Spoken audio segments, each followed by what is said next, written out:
Muy buenas amigos de Supermotor Online, volvemos con las 4 ruedas y lo hacemos con este invitado, el Honda HR-V, un motor híbrido que va en este envoltorio tan sugerente con unos cambios brutales en estética y también en mecánica. El motor ya lo hemos probado en otros modelos y ahora vamos a ver qué tal se comporta en este pequeño subcompacto. Empezamos.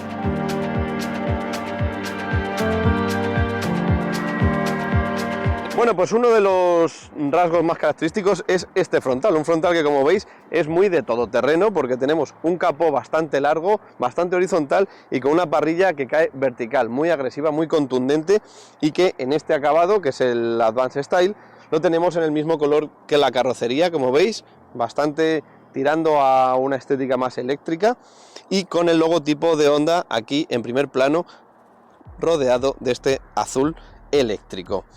Por la parte de abajo tenemos un paragolpes bastante limpio, aunque tenemos aquí una pequeña línea de nervio que va acompañando a la zona baja de las ópticas. En la parte más inferior nos encontramos aquí, que hay que buscarlo, la línea de luces antiniebla que va, como siempre, remarcada por la parte de abajo con un lip en negro piano que queda bastante bien para enfatizar un poquito el carácter sub de este coche. Si vamos al lateral, nos encontramos un estilo coupé bastante chulo. Como veis, este frontal tan agresivo va cogiendo una silueta que, pese a no tener una caída pronunciada del techo, las ventanas y luego ya sí es verdad esta zona del portón le hacen dar ese carácter deportivo al coche. No tenemos cromados en este acabado, tenemos toda la zona que enmarca las ventanas en negro, las carcasas de los retrovisores van en el mismo color que la carrocería y eso sí, al igual que en la parte baja del frontal, tenemos los pasos de rueda en negro brillo y que continúan por la parte baja de las puertas con este pequeño detalle, ahora sí, cromado en la parte inferior. En cuanto a las ruedas, en este acabado tenemos 18 pulgadas en este color bitono tan chulo, con un ancho de 225. Y en cuanto a líneas de nervio, de musculatura, tenemos una que empieza en las ópticas delanteras y va recorriendo toda la parte alta de las puertas hasta unirse con las ópticas traseras, poco más. Luego ya tenemos una pequeña línea que desaparece según va bajando para enfatizar más el carácter de los pasos de rueda de un auténtico SUV. Y en la parte trasera nos encontramos lo que os decía antes, una zaga bastante coupé, bastante deportiva, apoyada por esta luneta con una inclinación bastante sugerente, acompañada de un alerón que sobresale bastante desde el techo, pero luego la realidad nos engaña un poco porque no sobresale tanto. Tenemos la tercera luz de freno en la parte superior y en la parte baja vemos, digamos, su seña de identidad, que son las ópticas. Unas ópticas que, como mandan los cánones de hoy en día, van unidas por esta línea. En medio nos encontramos de nuevo la H de Honda con el detallito en azul y si vamos más abajo solo nos vamos a encontrar el modelo HR-V y la motorización que lleva, que es el EHV, es decir, el motor híbrido. En la parte baja no nos olvidamos del negro brillo, tenemos esta zona remarcada donde tenemos los sensores de aparcamiento y más abajo una zona de difusor o una pequeña pieza diferente para darle un toque más deportivo y horizontal al coche. Y para los nostálgicos, ¿queréis ver una salida de escape de verdad?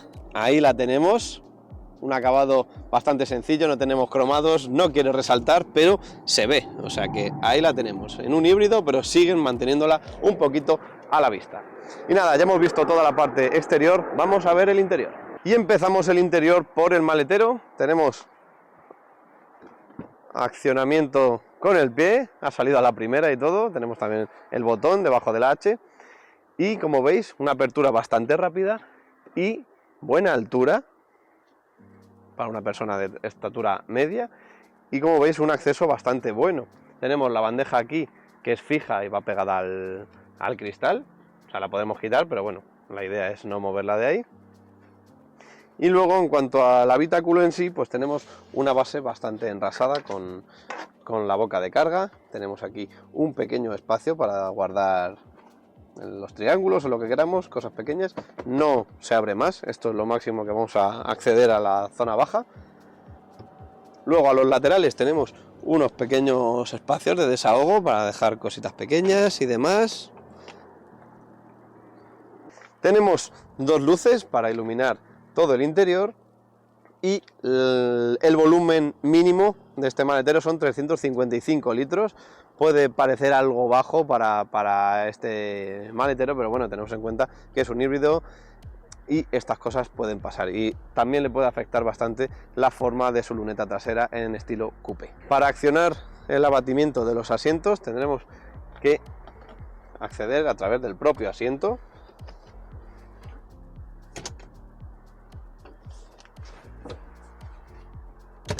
Y como veis, encontramos una superficie totalmente enrasada que llega hasta los 1305 litros de capacidad máxima, lo cual no está nada mal, y sobre todo es eso, al estar enrasado da una sensación de una capacidad de carga muy buena. Y nada, ya hemos visto todo del maletero, así que cerramos y vamos para adentro.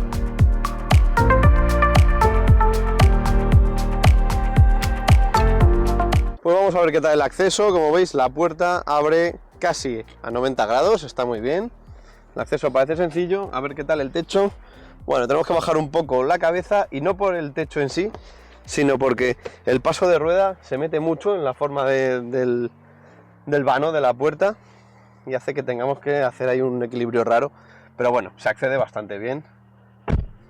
Cerramos y nos encontramos un espacio bastante amplio. La verdad es que este coche engaña mucho porque en sus cotas reducidas, que mide 4,3 metros y de ancho no llega al 1,80, pero luego está muy bien aprovechado, la verdad. Como veis, el asiento está puesto para mi posición, mido 1,74 y como veis el espacio es enorme. Tenemos, no lo voy a decir en dedos porque son muchos, pero ya lo veis.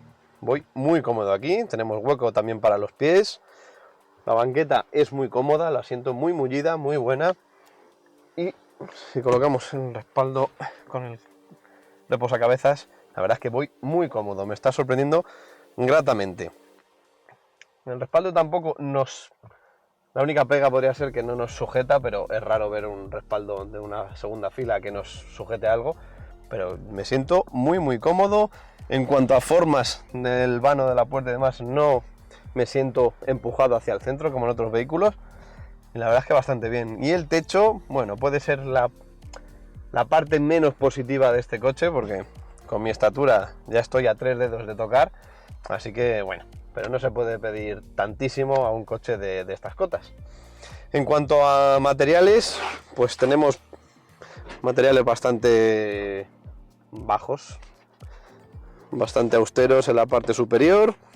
Sí es verdad que tenemos una buena goma en la zona del reposacodos y el negro piano que nos acompaña en la zona alrededor del botón para abrir la ventanilla.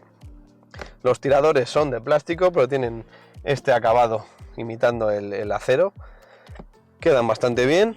Y luego esta zona que, sin ser de un material superior, pero tiene un tacto bastante agradable. Se nota que aquí al abrir vamos a deslizar bastante el antebrazo por aquí y nos va a ser un poquito más grato. Vamos a la plaza central, a ver qué tal. Ya solo al tocarla veo que es totalmente testimonial, porque voy muy alto, exageradamente alto, estoy tocando con el techo, y ya os digo que voy unos 10 centímetros más alto que en el lateral. No siento apoyo, me siento más adelantado, que eso puede ser bueno, pero no sé si se apreciará en cámara, pero el espacio que queda para las plazas traseras es muy poquito. Parte positiva, túnel de transmisión casi inexistente, por lo que podremos ir con las piernas juntas para no molestar tanto. Pero ya os digo, el respaldo también es duro porque tenemos un reposabrazos. No invita, con lo cómodo que se va a los lados, no es un coche que tenga una plaza central confortable. Hablando del reposabrazos, aquí lo tenemos, no tiene tope, o sea, no va elevado, va apoyado aquí. Bueno, no sabemos si es esta unidad que se le haya roto el tope o es que realmente va apoyado. La verdad es que de altura no pilla mal, o sea que podría ser así. Y así se ahorran una pieza. Aquí tenemos para apoyar dos vasos o el móvil aquí cruzado, como queramos, y tiene un tacto muy bueno, muy blandito y confortable para viajes largos. Y por último, para las familias, como no, tenemos anclajes Isofix con una carcasa externa acabada en una goma, ni dura ni blanda, que la verdad es que es bastante más agradable a la hora de estar buscando para enganchar la silla, así que buena solución y podéis estar tranquilas las familias. ¿Os suenan los Magic Seats? Pues siguen intactos en el sistema de almacenaje de Honda. En este caso podemos plegar el asiento como veis y conseguir una capacidad de carga vertical fabulosa para casi todos los tamaños. Vamos para adelante.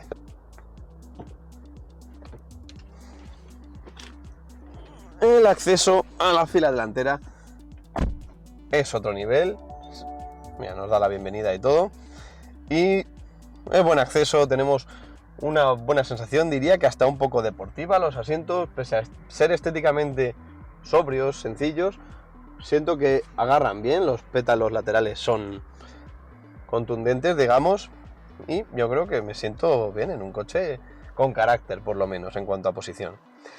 Tenemos un volante acabado en polipiel, completamente redondo, con 3 radios. El radio inferior va como hacia adentro, que también está un poquito de moda, zona central con la H en medio. De primeras veo bastante botón en el volante y además en negro también brillante, que no sé yo cómo envejecerá. Y tenemos un display totalmente digital, simplemente tenemos en la parte derecha una aguja, pero todo lo demás, para siempre la velocidad va a estar en la aguja derecha, pero es un display completamente digital. Como también tenemos digital la pantalla central, que es un tamaño bueno, una posición bastante acertada, y tenemos únicamente 3 botones físicos. Tenemos el de atrás, el de inicio, digamos, y el volumen de la radio. Todo lo demás es táctil. Pero tenemos la noticia buena de que no dependemos de la pantalla para el climatizador, que lo tenemos en la parte inferior, y como siempre, con las 3 ruedas que siempre nos salvan de todo, manejaremos el completo del climatizador. Tenemos el botón de inicio, el botón auto y el de sincronización, y luego las ruedas pues moverán las laterales la temperatura, y luego, si queremos el modo manual, la velocidad del climatizador. Botón de aire acondicionado, todos los accesorios y gadgets para la configuración del climatizador a nuestro alcance. Justo debajo tenemos un hueco para dejar el teléfono, y más abajo otro hueco más grande también para dejar el teléfono. También tenemos una toma de 12 voltios y ya la parte central, la parte de la consola, tenemos la palanca física de toda la vida, con un modo B para una mayor retención. Y me llama la atención que los acabados, la parte superior es bastante mala, no mala, pero bueno, austera. Esta parte sí que está bastante mejor trabajada, y han tenido un detalle para nuestras rodillas, y es que toda esta pieza tiene un acolchado bastante bueno y recorre todo esto y llega al lado del conductor, y eso es de agradecer. Va adornado un poquito con esta pieza de plástico en símil de metal. Y luego tenemos el final con 2 posavasos, y luego aquí el botón del modo de conducción, un botón para el control de descenso, freno de mano y el bloqueo del freno. Después tenemos esta guantera central, poco espacio, la verdad, no tiene mucho, y no se puede ajustar ni en altura ni en profundidad, pero bueno, yo creo que está más o menos bien ubicada. Más espacios portaobjetos, como siempre, pues tenemos la guantera, tamaño considerablemente correcto, y en las puertas tenemos un huequito bastante aceptable, aunque bueno, no es grande, para dejar pequeños objetos o botellas o cositas así, todo pequeño. Y vuelvo a los asientos, unos asientos que están en este acabado terminados en piel en la zona de los pétalos laterales y en tela en la parte central. Son bastante sobrios, bastante elegantes, y como os he dicho antes, tienen una función de confort y de agarre bastante decente. Y nada, ya hemos hablado de todo el interior, así que le damos al botón de power y empezamos la prueba dinámica. Pues una de las cosas más chulas que me he encontrado en este Honda es el puesto de conducción. Un puesto de conducción que tiene un carácter, tiene, diría, la esencia de Honda. Un habitáculo tranquilo, un habitáculo con todo en su sitio, y sobre todo pues con una disposición y un estilo y un diseño que te sientes como en casa desde el principio.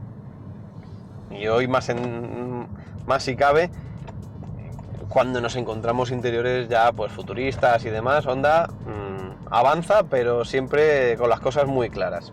Las calidades son muy buenas, la verdad, tienen mezcla de algunos materiales que chirrían un poco, pero en general toda la zona donde vamos a tocar normalmente tiene una calidad excepcional. Pero bueno, aquí estamos también para hablar del motor. Cuando vi que era CVT la caja, ECVT, me eché a temblar un poco porque no tengo buenas experiencias con esa caja de Toyota, pero bien es cierto que sí, que es un modo variador también, pero la manera en la que entrega la potencia, la manera en la que se revoluciona, que también se revoluciona para entregar la potencia, la diferencia más grande es que la entrega de verdad, no solo hace ruido, es una entrega de potencia real. Y mira que tenemos un motorcillo de 1.5 con 131 caballos ya combinados con el eléctrico, o sea que es un coche para ir tranquilo y demás, pero cuando le pisas es un coche que reacciona bastante mejor que en otros modelos que llevan este tipo de cajas. Así que por ese aspecto bastante contento. En cuanto a consumos, pues bueno, depende si hacemos mucho urbano o no. Durante esta semana de pruebas ha estado en torno a los 5,9, 5,8, que es un dato bastante bueno, teniendo en cuenta ya la aerodinámica que tiene este coche. Cuando le subimos, pues sí es verdad que baja de marcha y demás, pero es como que muy sensible esa reacción del motor térmico y nos imposibilita un poco el sentir de verdad una caja de cambios con sus marchas, todo escalonado bien, y parece eso, más un scooter. Pero bueno, te acostumbras rápido y ya os digo que este en particular es un coche bien creado, bien configurada esta caja para transmitir la potencia que realmente tiene. Otro trabajo que han hecho muy bien desde Honda es la insonorización del habitáculo. Sí es verdad que tenemos mucho uso eléctrico y que eso facilita las cosas, pero ya solo la rodadura, ahora vamos por una zona adoquinada, podría sonar mucho. No tenemos un perfil extremadamente grande, tenemos 18 pulgadas y aún así no molesta el ruido, no se nota, porque lo notamos en la suspensión y demás, pero no es un ruido que entre muy molesto. Y cuando entra como protagonista el motor térmico, tampoco sabemos cómo suena con este tipo de cajas y pasa bastante desapercibido. Y ahora que pasamos por un resalto, el tema de la suspensión también está bastante bien trabajada. Tiene un tarado, yo creo que está equilibrado, porque yo creo que en curva y demás es un coche que va bien aplomado y demás, pero a la hora de pasar baches o pasos de cebra con resalto como este, es bastante cómodo. Se puede pasar a un ritmo bueno sin que nos duela, o peor aún, que nos deje clavados como en un coche más deportivo. Así que en ese aspecto bastante bien también. La única pega que voy a poner a este coche, aparte de que bueno, que el maletero, su capacidad mínima es algo baja, sinceramente, para lo que estamos acostumbrados hoy en día, es la visibilidad, el brillo de las dos pantallas. Veo en la pantalla central, ahora que es un día soleado, pero no está dando para nada ahí, veo mucho reflejo, veo que es más por el tipo de pantalla que usan, más que por la calidad o por el brillo que tenga la pantalla, que siempre vamos a ver reflejado. O sea, si paso la mano por delante casi no veo lo que dice el display. Y en la del cuadro de instrumentos, pues un poquito más de lo mismo, va más protegida, es verdad, pero sí que vemos reflejos igualmente. Pero bueno, nada reseñable, son buenas pantallas y bueno, pese a la fluidez de la central, que le falta un poquito de rapidez, por lo demás, yo creo que estoy bastante contento con el resultado de este coche. Y si bien al principio os he dicho que había mucho botón, creo que son botones necesarios, tienen un tacto bastante agradable y que al final pues tenemos bien organizado. Tenemos la zona del control de crucero, velocidades y asistencia en general, y la parte izquierda para la radio. Así que mejor no se podía solucionar. Pues hasta aquí la prueba de este Honda HR-V, un coche que estéticamente ya me gustaba, pero tras este tiempo de prueba he visto que no es un coche con una CVT más, es un coche con un poquito más de carácter, un aire también orientado al confort, sobre todo al uso urbano, pero que se comporta muy bien también en carretera abierta, con unos consumos que, como ya os he contado, pueden estar por debajo de los 6 litros sin complicaciones. Total, que es un formato que me gusta mucho, además el aire coupé le da un toquecito diferente y me quedo sobre todo con eso, con el confort de marcha, con la insonorización del interior y la habitabilidad del interior, que pese a tener un formato pequeñito, está muy bien aprovechado tanto en maletero como sobre todo en las plazas traseras. Y como siempre agradecemos a Honda España la cesión de este HR-V y a vosotros no olvidéis seguirnos en nuestro canal de YouTube de Supermotor Online, darle un buen like si os ha gustado esta prueba y no olvidéis activar la campanita para recibir las notificaciones cada vez que tengáis o tengamos un vídeo nuevo en nuestro canal. También nos podéis encontrar en todas nuestras redes sociales como Facebook, Instagram o Twitter y encontraréis la prueba escrita mucho más en profundidad de este Honda, de otros coches y de también motos en el blog de supermotor.online. Nos vemos en la próxima prueba. ¡Hasta pronto!